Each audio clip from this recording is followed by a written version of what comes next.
Bonjour et bienvenue dans votre magazine dionysien. Cette semaine, nous parlerons des prochaines journées européennes du patrimoine, puis nous reviendrons sur la fête des îles de la Lune, et pour finir, zoom sur le LAP, le lieu d'accueil parents-enfants du Chaudron. Sans oublier, en fin d'émission, votre agenda.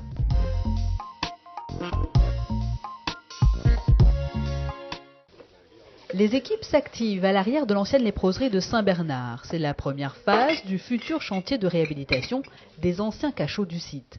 Un endroit oublié et pollué par bon nombre de déchets qu'il faut maintenant enlever. Le site accueillera le public lors des prochaines journées européennes du patrimoine, destinées à l'accueil des prisonniers lépreux, des forçats au service de la léproserie et des condamnés en transit entre les communes. Voilà à quoi servaient ces cachots. Une demande de classement a été faite pour ce lieu. Tout le site de la léproserie en fait, est inscrit dans une procédure de classement. Donc en fait, l'autorisation de travaux d'intervention est soumise à une autorisation spécifique, à un dossier spécifique à monter. Donc pour l'instant, on n'intervient pas sur le bâtiment lui-même.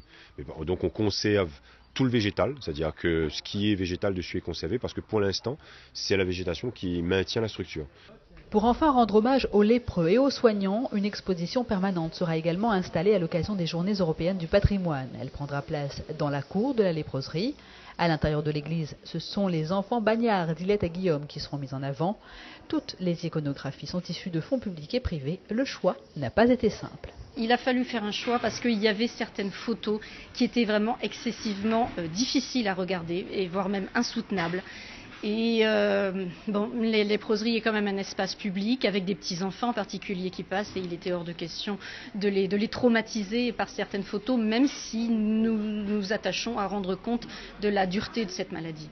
Les 19 et 20 septembre, les associations du quartier seront également présentes. Ces habitants de Saint-Bernard proposeront des animations en lien avec les traditions longtemps notamment. Nous avons toujours voulu que cette léproserie-là devienne un lieu vivant.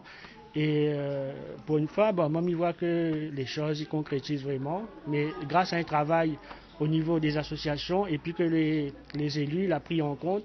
Des visites guidées seront proposées durant le week-end des Journées européennes du patrimoine, l'occasion de découvrir ou redécouvrir ce site encore trop méconnu, ainsi que ses cachots, composantes du patrimoine carcéral de la Réunion.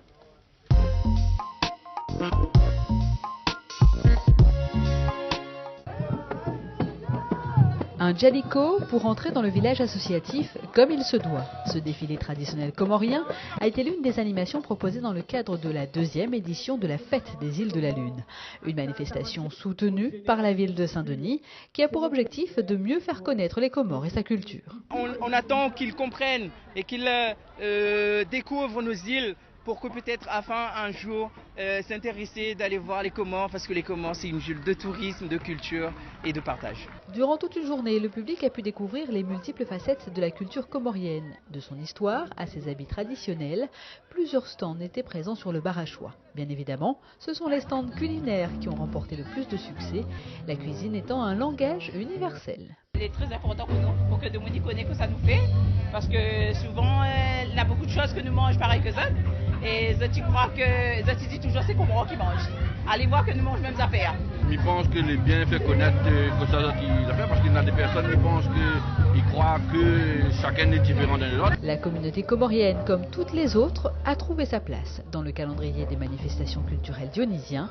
Rendez-vous est pris pour l'an prochain.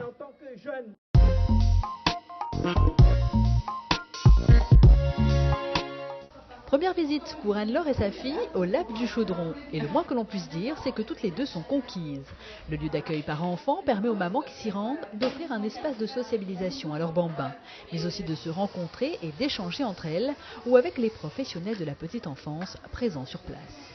Ici, les parents ne sont pas dans le cadre réglementé d'une crèche, ils viennent passer un bon moment dans un lieu adapté. Je pense que les parents viennent plus facilement nous dire des choses. Elles n'ont pas le sentiment d'être observées, d'être jugées et donc ça se passe tout seul en fait. Voilà.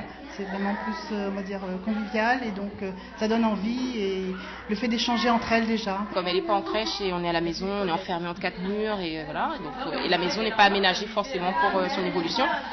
Donc ce que je recherche, c'est aussi avoir le contact avec d'autres enfants et puis l'éveil au niveau des couleurs, des jeux.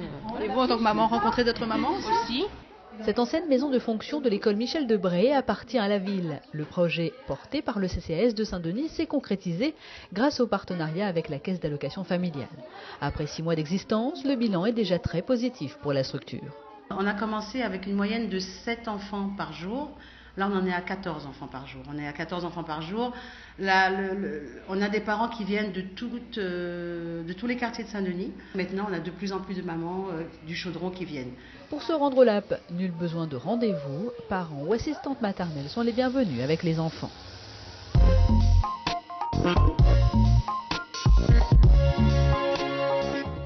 Votre jazz au Barachois vous attend ce samedi 12 septembre. Cela se passe dès 20h sur le Barachois. Ce dimanche 13 septembre, le raid Tuit prendra son départ au stade de la Redoute à 7h. Venez encourager les coureurs engagés. L'arrivée se fera au stade de Saint-Bernard. Et si vous souhaitez participer à une course, il reste des places pour le relais de Prima du dimanche 20 septembre. Les inscriptions doivent se faire avant le 17 septembre auprès du Racing Club de Saint-Denis. Dionysité, c'est terminé pour aujourd'hui. À la semaine prochaine.